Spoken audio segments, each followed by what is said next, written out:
سبحانك لا علم لنا إلا ما علمتنا إنك أنت العليم الحكيم. ربنا افتح بيننا وبين قومنا بالحق وأنت خير الفاتحين.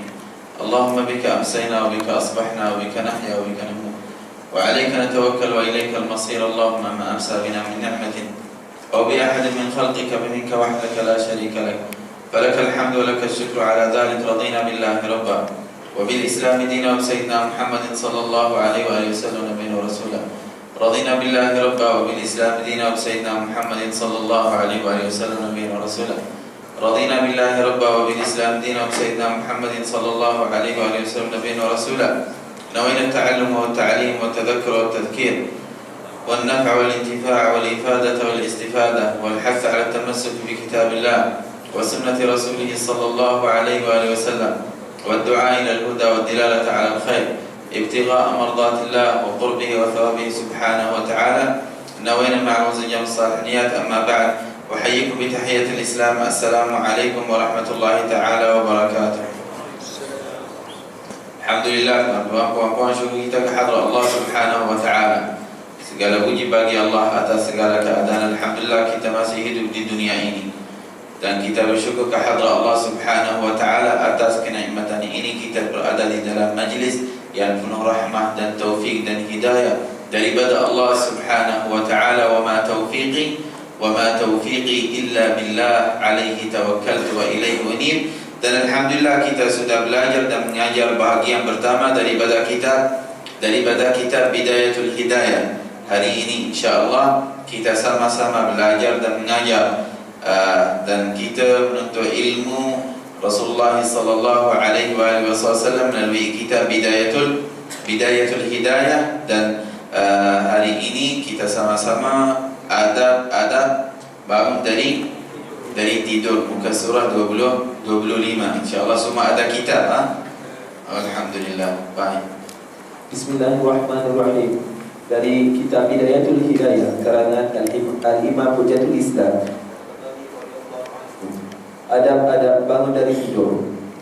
Hendaklah engkau berusaha supaya dapat bangun dari tidur sebelum terbit fajar, dan hendaklah zikrullah yang mendahului segala sesuatu, baik di hatimu atau di lidahmu, dan bacalah doa ketika itu. Bismillahirrahmanirrahim. Alhamdulillahilladzi ahyana ba'da mamatana wa ilaihin nusyur. Asbahna wa asbahal mulku lillah, wal 'azamatu wa sultanu lillah, wal 'izzatu wal qudratu lillahi rabbil alamin. Asbahna ala fitratil Islam وعلى كلمة الإخلاص وعلى دين نبينا محمد صلى الله عليه وسلم وعلى ملة أبينا إبراهيم حنيفا مسلما وما كان من المشركين. اللهم إنا نسألك أن تبعثنا في هذا اليوم إلى كل خير، ونعوذ بك أن نجترح فيه سوء أو نجره إلى مسلم. اللهم بك أصبحنا وبك أمسينا وبك نحيا وبك نموت وإليك النشور، ونسألك خير هذا اليوم وخير ما فيه، ونعوذ بك من شر هذا اليوم وشر ما فيه. Maksudnya, segala puji bagi Allah, Tuhan yang menghidupkan kami setelah mematikan kami, dan kepadanya kami akan kembali. Telah berpagi-pagi kami dan telah berpagi-pagi, yang ini telah jadi segala kerajaan itu bagi Allah. Segala keagungan dan kerajaan itu bagi Allah. Segala kemegahan dan segala kekuasaan hanya bagi Allah, Tuhan sekalian alam.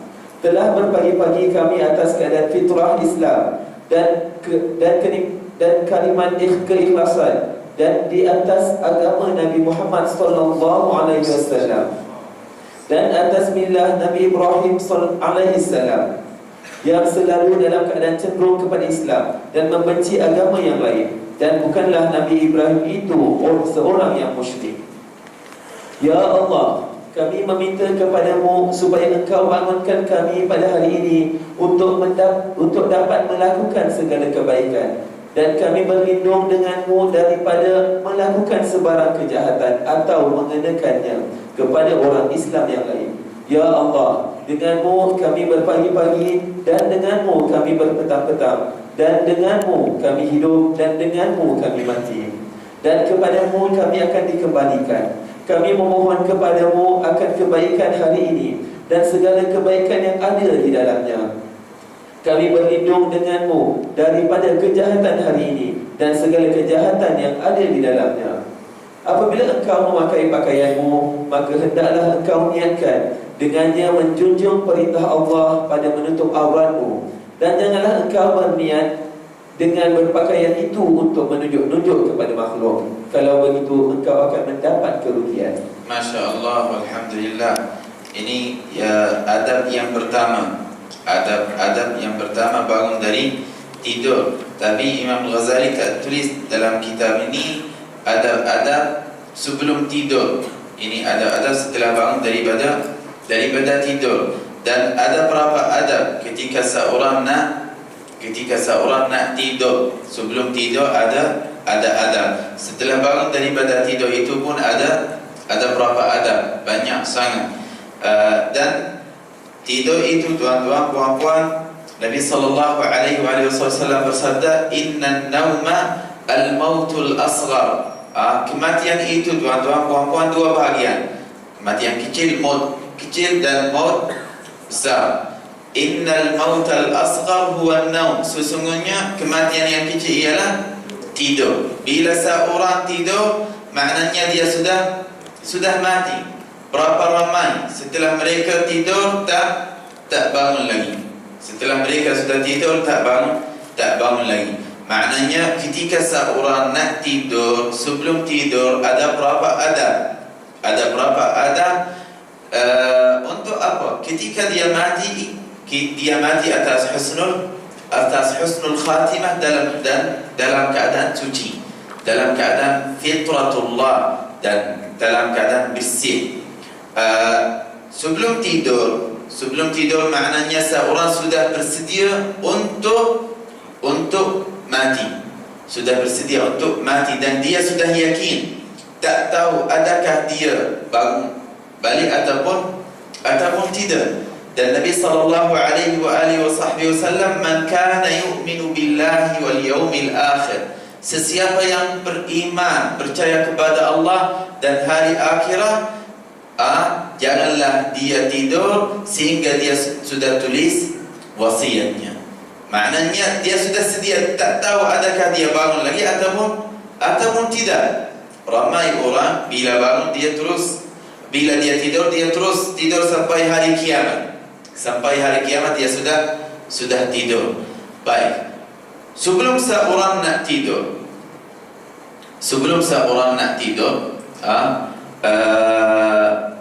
harus baginya tidur atas sunnah Nabi Muhammad sallallahu alaihi wasallam. Dan banyak sunnah Nabi Muhammad SAW sebelum tidur. Di antara sunnah Nabi Muhammad SAW sebelum tidur, yang pertama wudu. Sebelum tidur. Tuan-tuan, puan-puan, jika kita tengok kepada sunnah ini ataupun kepada amalan ini, wudu sebelum tidur ataupun wudu untuk tidur, sedangkan salah satu yang batalkan wudu ialah tidur. Salah satu batalkan wudu tidur. Jika seorang ambil wudu, lepas itu dia tidur, bila dia bangun dia ambil wudu balik.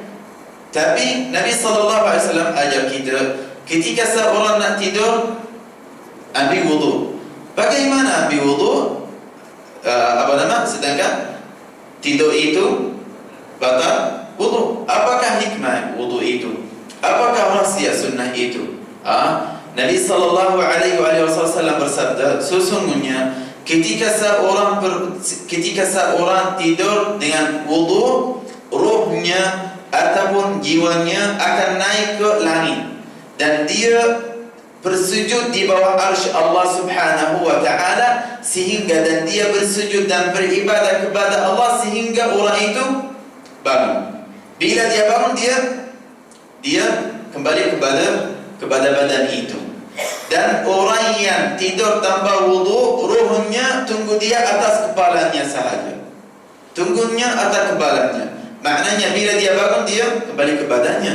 Tapi kalau seorang berwuduk sebelum tidur, maknanya Allah memberi kebenaran kepada roh itu, boleh dia beribadah di bawah arsy-Nya.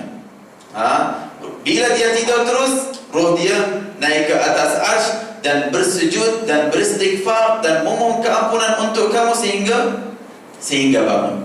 Kalau tak bangun, mati atas husnul khatimah, dalam keadaan suci yang bersih.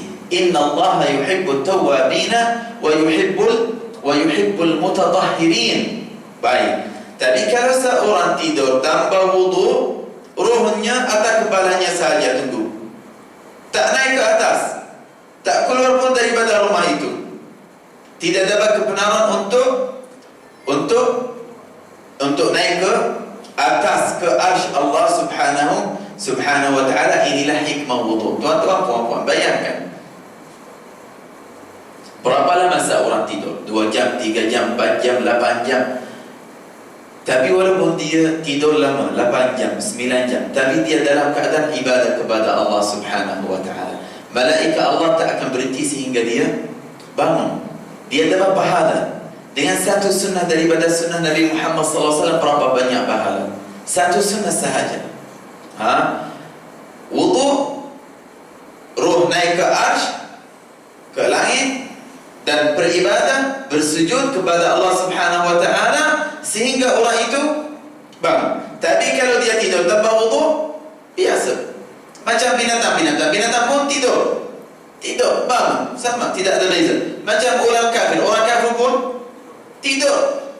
Tapi bagaimana tidur kita jadi ibadah kepada Allah subhanahu wa ta'ala? Tidur kita jadi ibadah, ataupun ada kita jadi ibadah dengan niat dan dengan wudu. Tidur kita jadi ibadah dengan wudu sahaja. Wudu sebelum tidur, ambil wudu, kemudian tawakkul, tidur. Bila tidur, kamu dalam keadaan ibadah. Dan bila seorang bangun, orang yang berwudu ataupun yang wudu sebelum tidur, bila dia bangun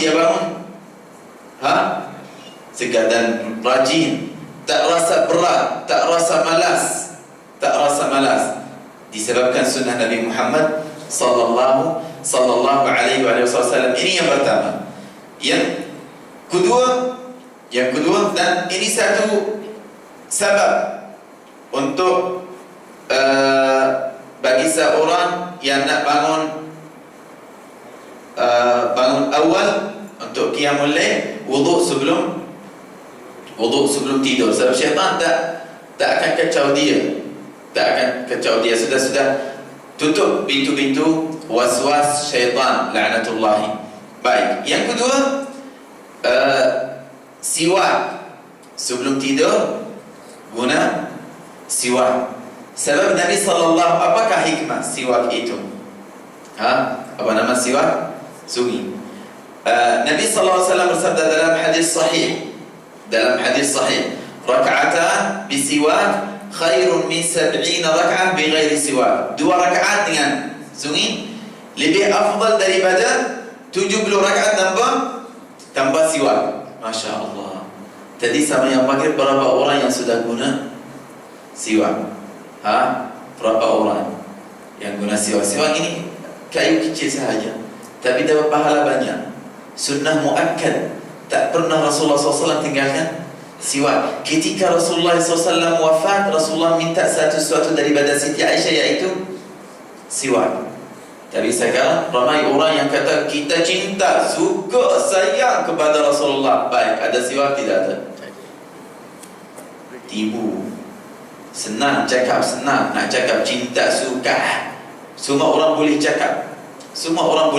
Lelaki, perempuan, semua boleh cakap. Tapi bila tengok dia betul ikut sunnah Nabi Muhammad SAW ataupun tidak, cara kehidupan dia macam cara kehidupan Nabi SAW ataupun tidak, tak. Syarat mahabbah ialah ittiba'. Apa ittiba'? Ikut syarat mahabbah. Baik. Sebelum tidur, sunnah siwak. Harap semua orang ada siwak, insyaAllah. Ada. Alhamdulillah. Azwan ada. Nuzul ada. Ada. Haikal ada. Ima ada. Saya ada. Tak ada. Kena siwak. Dulu bila kita belajar, kalau nak baca kitab dengan guru kita, sebelum baca kena siwak. Kalau tidak ada siwak, kita tak boleh baca. Cuti. Wallahi, tak boleh. Ada siwak, kadang-kadang kita tak siwak, lupa.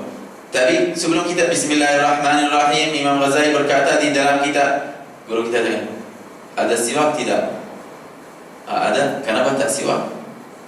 Siwak. Oh, tidak ada siwak, saya lupanya di dalam bilik. Okey, tak boleh baca.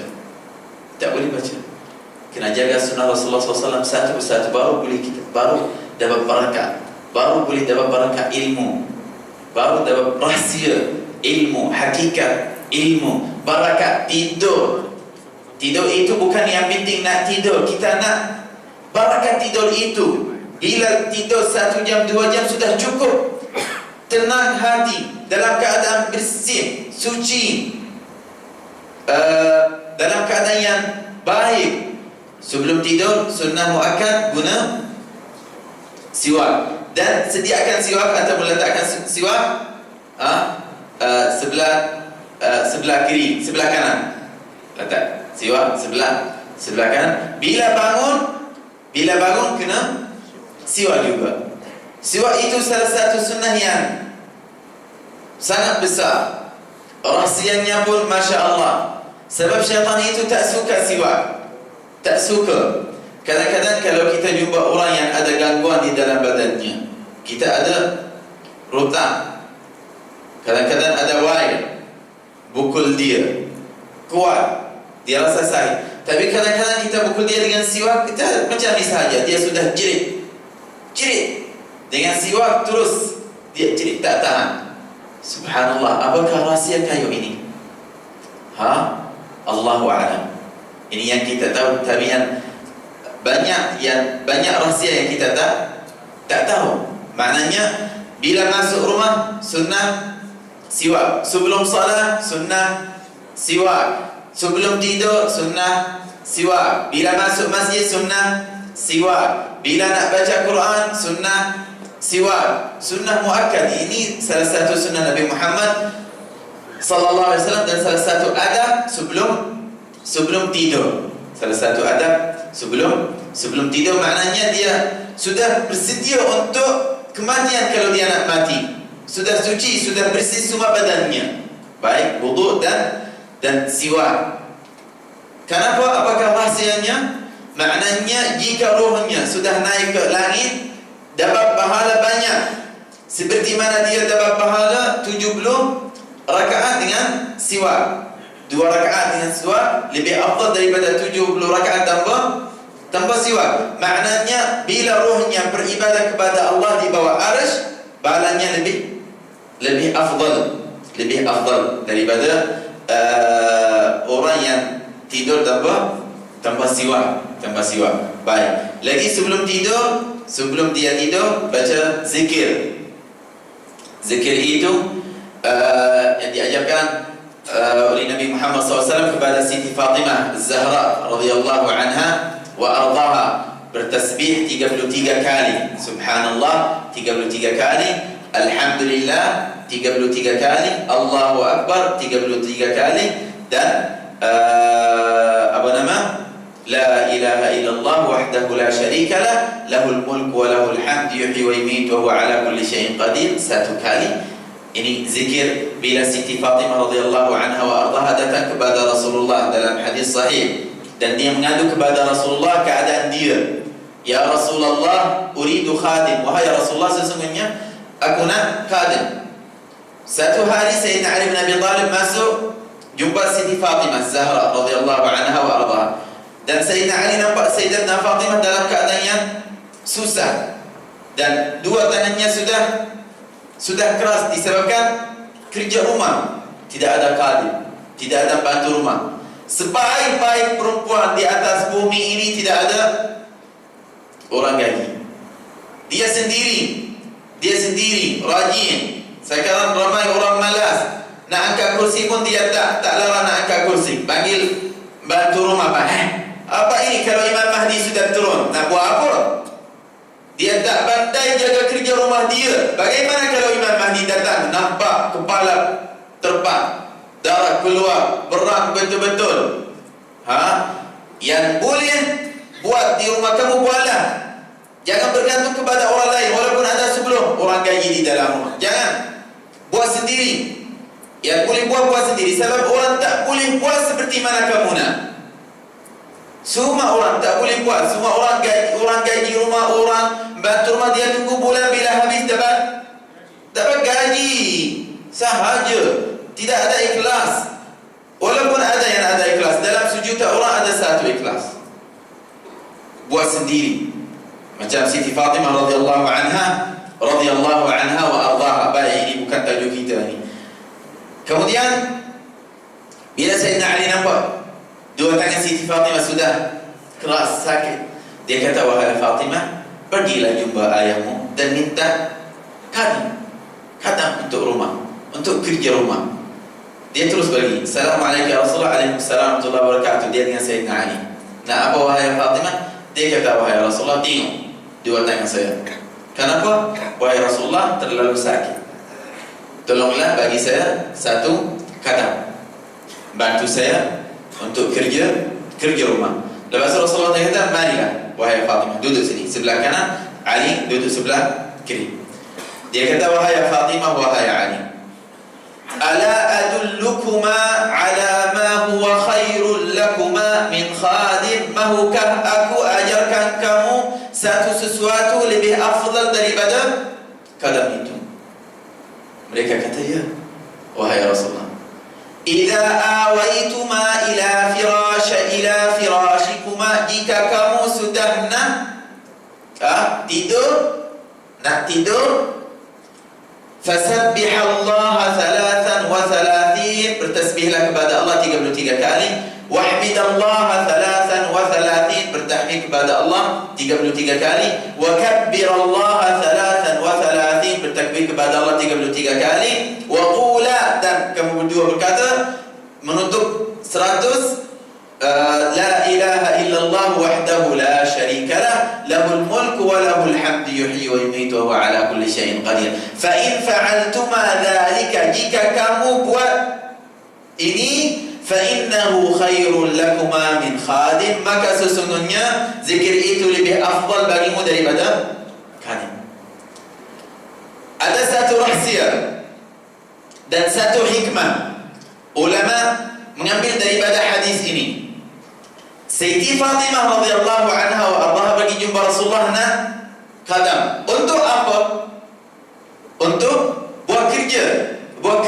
Maknanya nak seorang tolong dia. Ulama berkata, ketika Rasulullah SAW memberi kepadanya qadam yang kita tak nampak, obat tolong ataupun bantuan untuk kita tanpa kita nampak, iaitu zikir, tasbih.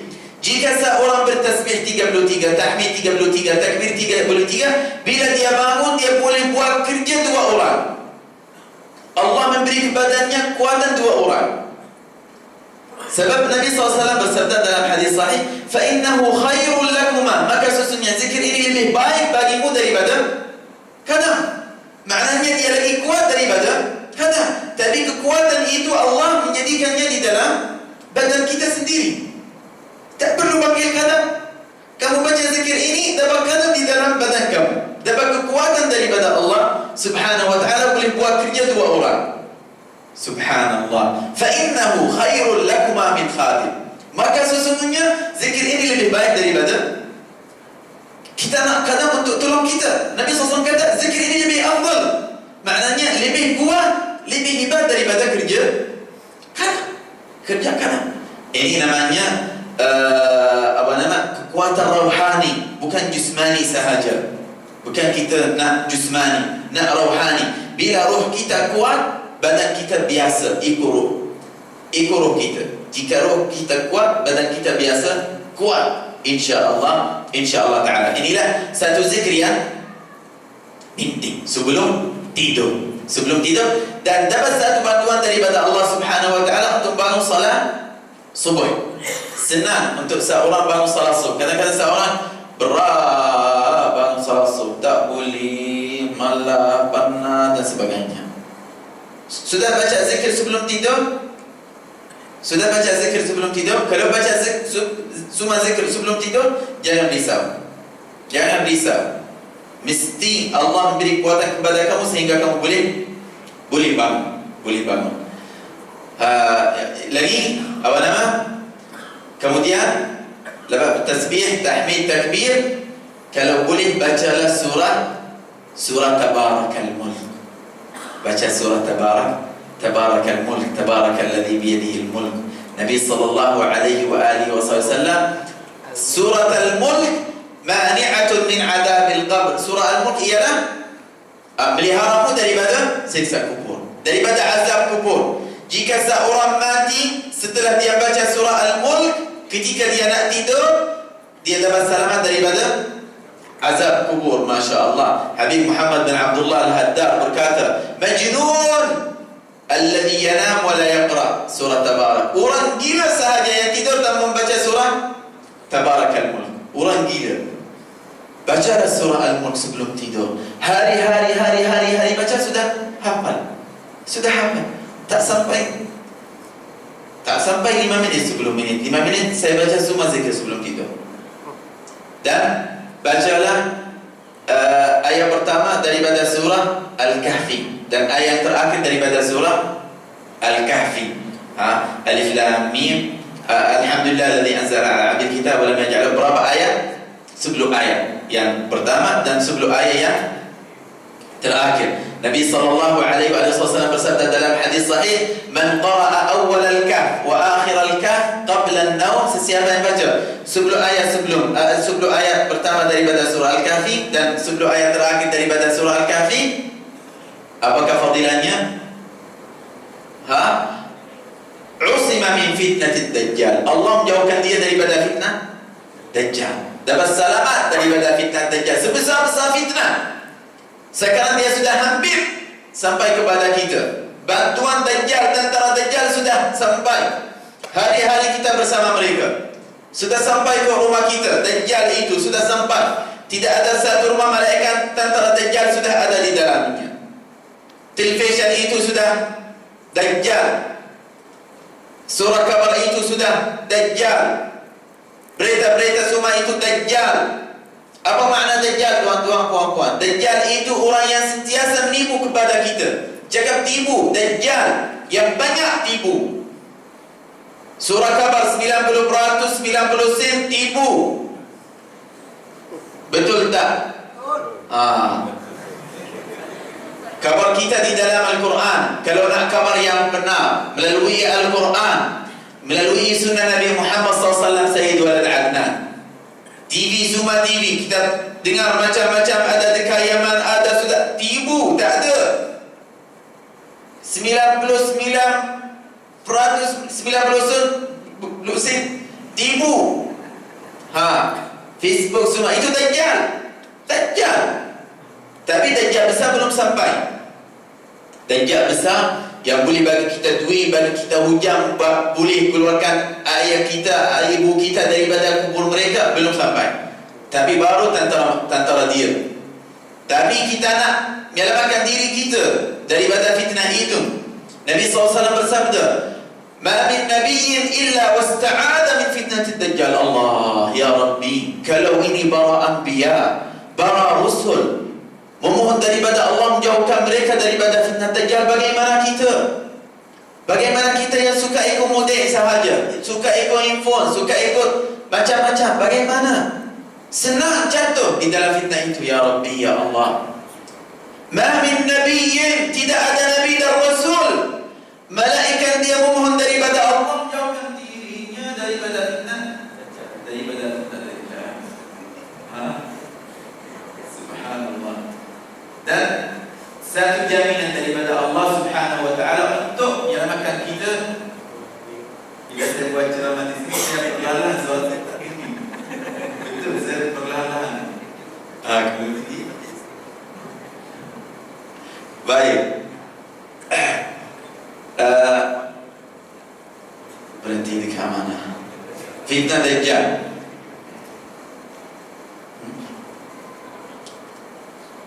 Baik, apakah ini satu jalan untuk menyelamatkan diri kita daripada fitnah itu? Nabi SAW bersabda dalam hadis sahih, bacalah 10 ayat pertama daripada surah Al-Kahfi dan 10 ayat terakhir daripada surah Al-Kahfi. Hadis sahih, dapat satu jaminan daripada Allah untuk apa?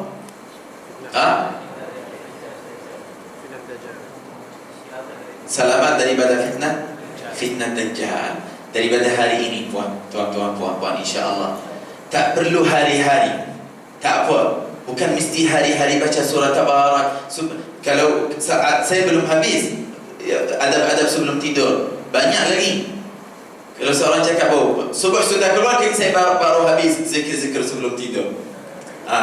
Maknanya bila hadis senang, tidak ada apa-apa, bacalah yang banyak. Bacalah surah Tabarak. Imam Ahmad bin Hanbal radhiyallahu anhu arda berkata, "Idza sami'ta bi sunnah min sunnah Rasulullah," jika kamu dengar tentang satu sunnah daripada sunnah Rasulullah SAW, fa'mal biha, maka hendaklah kamu beramal dengan dia walaupun sekali, walaupun satu kali sebanyak umur kamu. Maknanya hari ini bacalah surah Tabarak, esok bacalah awal 10 ayat daripada surah Al-Kahfi dan 10 ayat yang terakhir daripada surah Al-Kahfi. Baik, kemudian bacalah ayat Al-Kursi.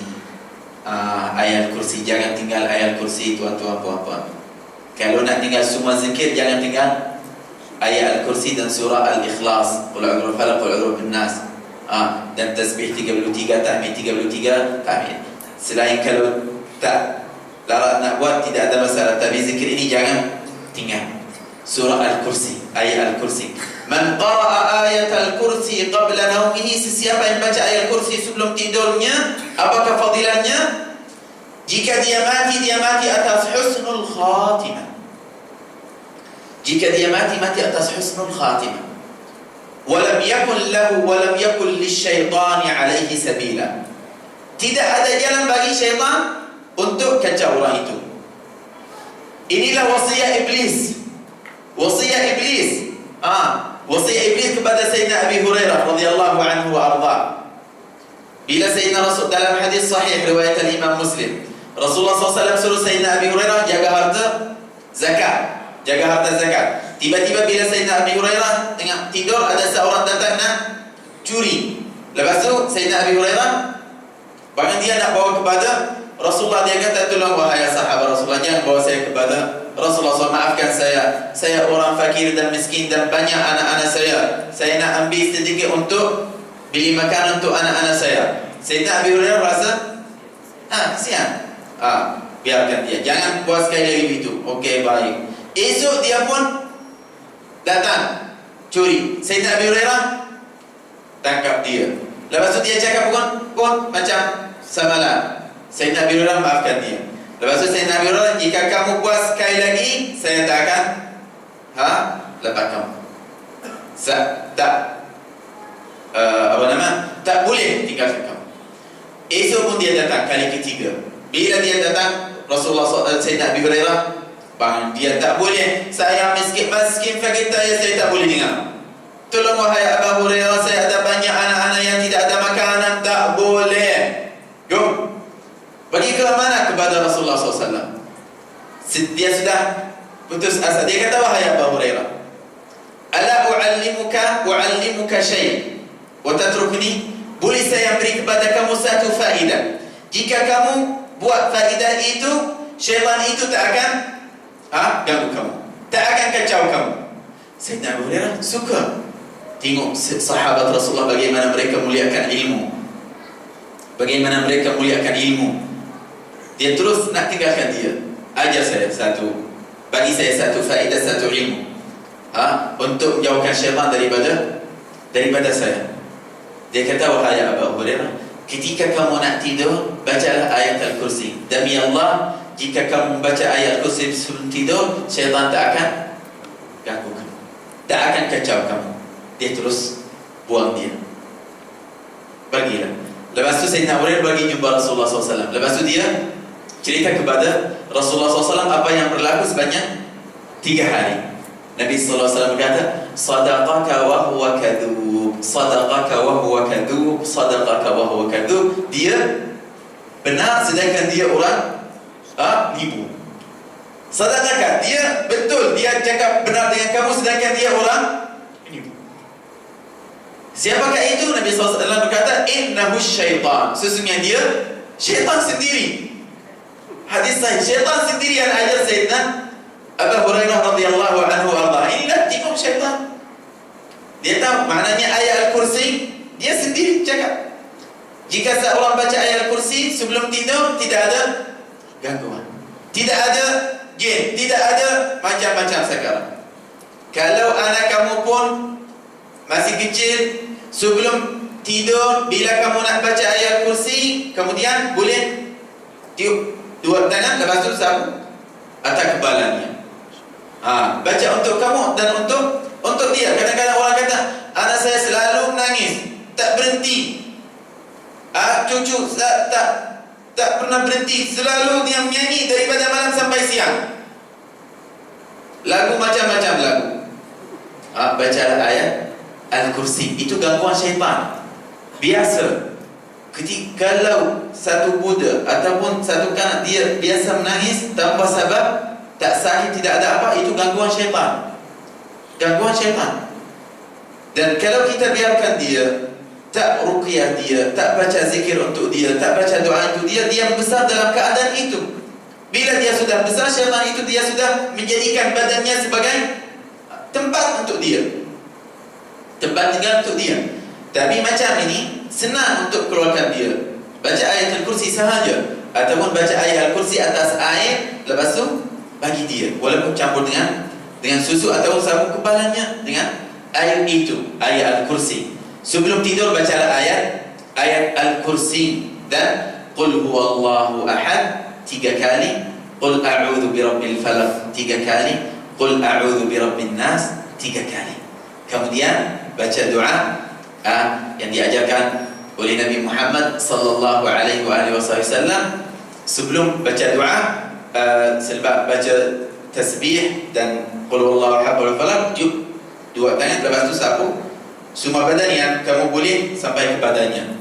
Kemudian baca doa ini, Bismika Rabbi wada'tu jambi wa bika arfa'u, Allahumma in amsakta nafsi ilayka farhamha, wa in Allahumma in amsakta nafsi ilayka fahfadha, wa in Allahumma in amsakta nafsi ilayka farhamha, wa in arsaltaha fahfadha bima tahfadh bihi ibaduka as-salihun, bismika Allahumma ahya wa amut.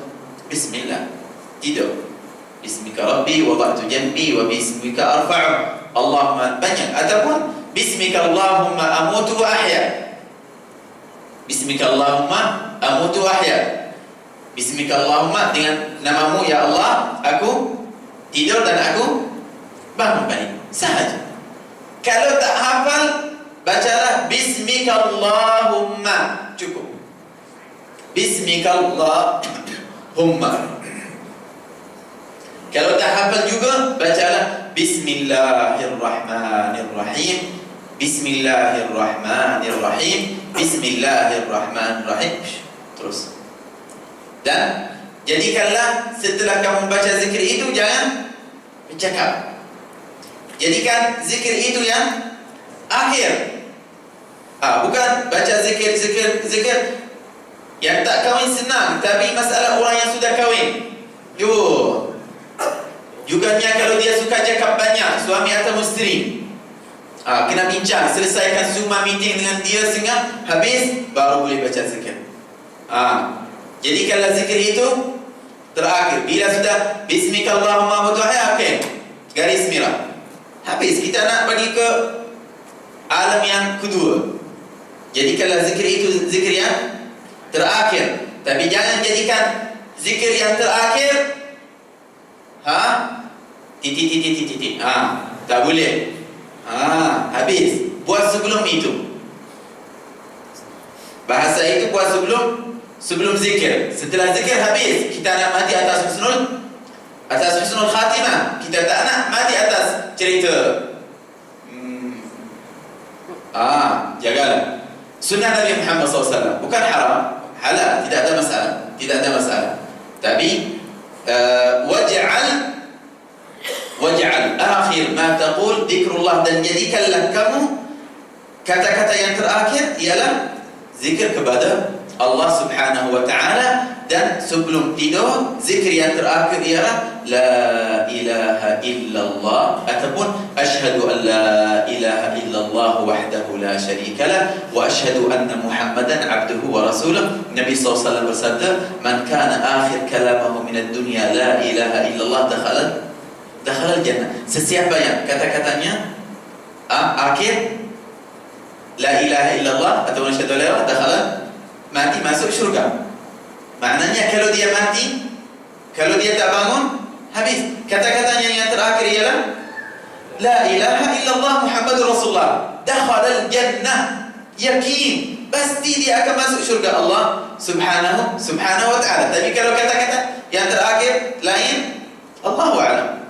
Allah a'lam. Kalau dia banyak ibadah, bagus. Kalau tak banyak ibadah, ada hisab. Inilah sunnah sebelum tidur. Dan ada satu sunnah sebelum tidur, ada sebelum tidur, tulis wasiat. Tulis wasiat dan letakkan wasiat itu sebelah kepala kamu. Bila mati sudah tulis semua. Kadang-kadang seorang yakin dia hidup lama, sebab dia tidak ada mukaddimat untuk kematian itu. Tak sakit, tak ada. Kematian itu bila sampai tidak ada beza antara orang sakit atau orang sihat. Tidak ada beza. Kadang-kadang seorang tidur dengan ketawa, tak bangun, habis. Kadang-kadang orang yang kuat sihat tidur tak bangun, tapi tulis. Saya ada hutang macam ni, ini barang ini, semua tulis, semua tulis. Sediakan wasiat kamu. Maknanya wasiat kamu sudah tahu, isteri kamu sudah tahu, anak-anak kamu sudah tahu wasiat kamu ada dekat mana. Ada dekat mana. Ini satu sunnah yang muakkad, sunnah yang muakkad. Baik, ada lagi satu sunnah, jika seorang nak tidur atas balik ke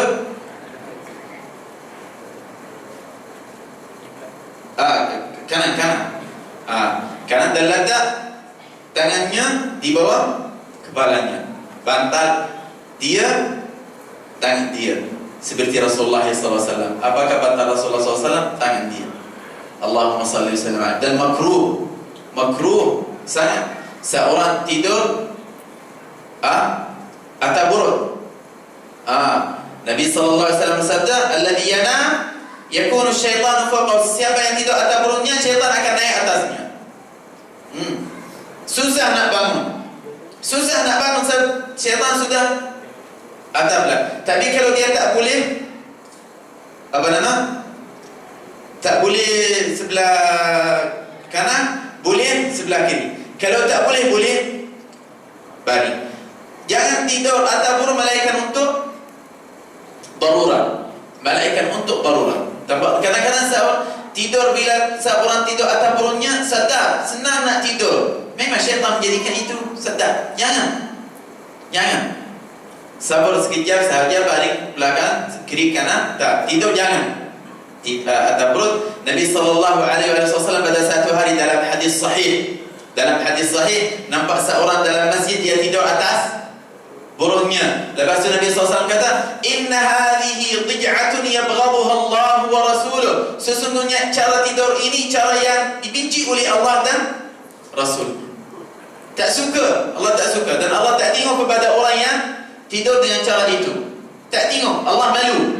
Allahu Akbar, Allah malu. Dan malaikat Allah juga tak tengok, mereka malu. Jin dan syaitan, Masya Allah, ramai tengok kepadanya.